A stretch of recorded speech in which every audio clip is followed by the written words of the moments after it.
o desrespeito religioso ele é punido pela lei. A Constituição de 1988, no artigo 5º, inciso 6º, e no artigo 19, e também o Código Penal brasileiro, eles atribuem um caráter de crime ao desrespeito e à luta religiosa. E isso porque corresponde a uma sensibilidade da sociedade e do legislador de que o respeito às religiões é uma característica de uma sociedade democrática. Então eu penso o seguinte, essa guerra religiosa, no sentido de desmerecer a religião alheia, por qualquer tipo de liderança, devia ser um critério para as pessoas não, por exemplo, darem apoio político a essas pessoas. Porque essas pessoas que atacam a religião do outro, elas são ilegais. Além de antidemocráticas, elas são ilegais. Então, apoiar uma pessoa que ataca a religião do outro e que se candidata de alguma forma é você fazer uma ação ilegal e antidemocrática. Como as religiões provêm de coisas muito profundas, a matéria-prima das religiões são sentimentos, são experiências muito profundas. Quando a pessoa não tem instrução para relativizar as religiões, a sua religião, parênteses, Deus não tem religião, tá certo? Então, você pode se ligar a Deus sem necessariamente ter uma religião. Quando você tem outras fontes de certificação, como o conhecimento, a ciência, a arte e inclusive de lazer, você tem outras fontes. A religião não é um tudo para a tua vida, você se torna capaz de usar a religião com sabedoria. Quando as pessoas não têm outra alternativa cultural, existencial do que a religião, elas se tornam fanáticas dessas religiões, porque é tudo para elas, tá certo?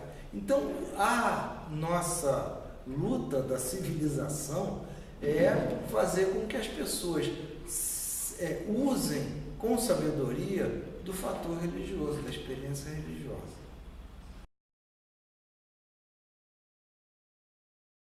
A teologia da libertação ela ganhou muito foco, atraiu muita luz após o Concílio Vaticano II do catolicismo, que ocorreu em 1962 até 65, e que estava tentando tirar o atraso do catolicismo frente à modernidade, coisa que Lutero já tinha feito no século XVI.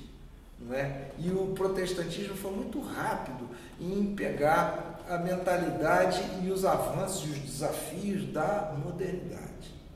O catolicismo demorou 400 anos para fazer isso. E já fez isso por vários movimentos que tiveram início já na primeira metade do século XX e culminaram com a convocação do Papa João XXIII, que é o meu predileto, tá certo? Do Concílio Vaticano II. Quando acabou esse concílio, em que se valorizou as realidades terrestres, o sinal dos tempos, a responder aos desafios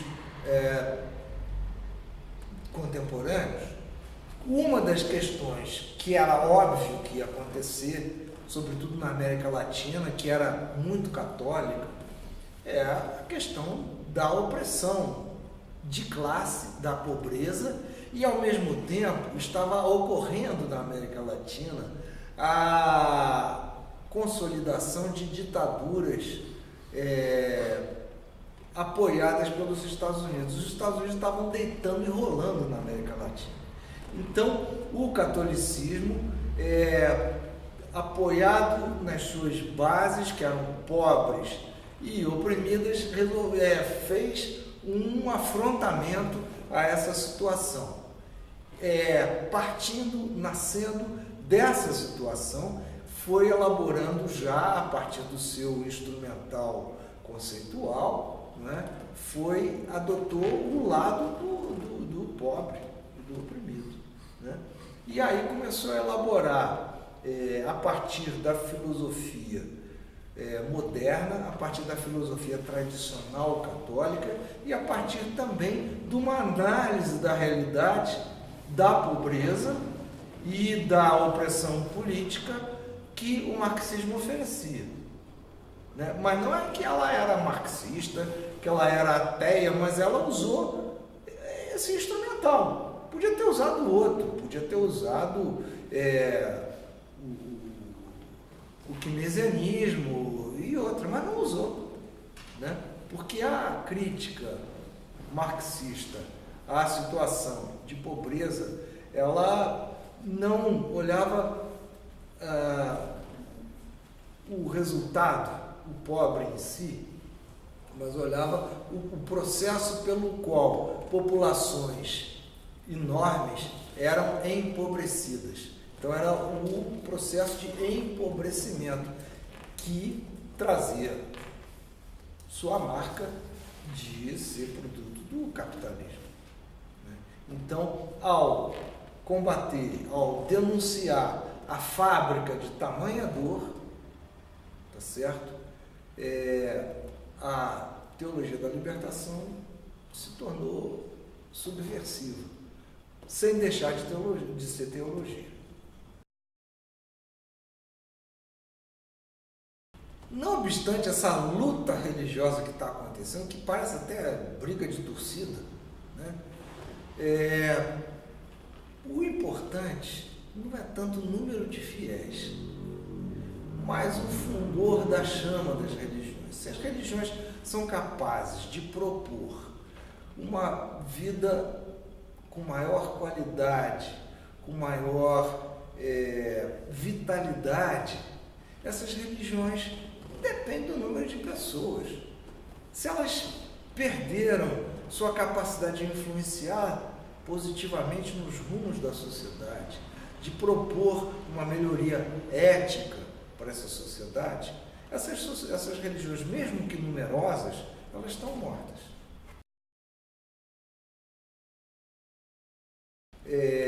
O pessoal dos protestantismos está crescendo de várias formas, como força midiática, ela gera uma audiência muito grande e, nesse sentido, gera um mercado de várias coisas, e não é só bens religiosos, muito grande também, e outro mercado que é o mercado político, quer dizer, o protestantismo está virando uma força política, está gerando bancadas e gerando muitos candidatos, muitas pessoas eleitas dentro da área do protestantismo.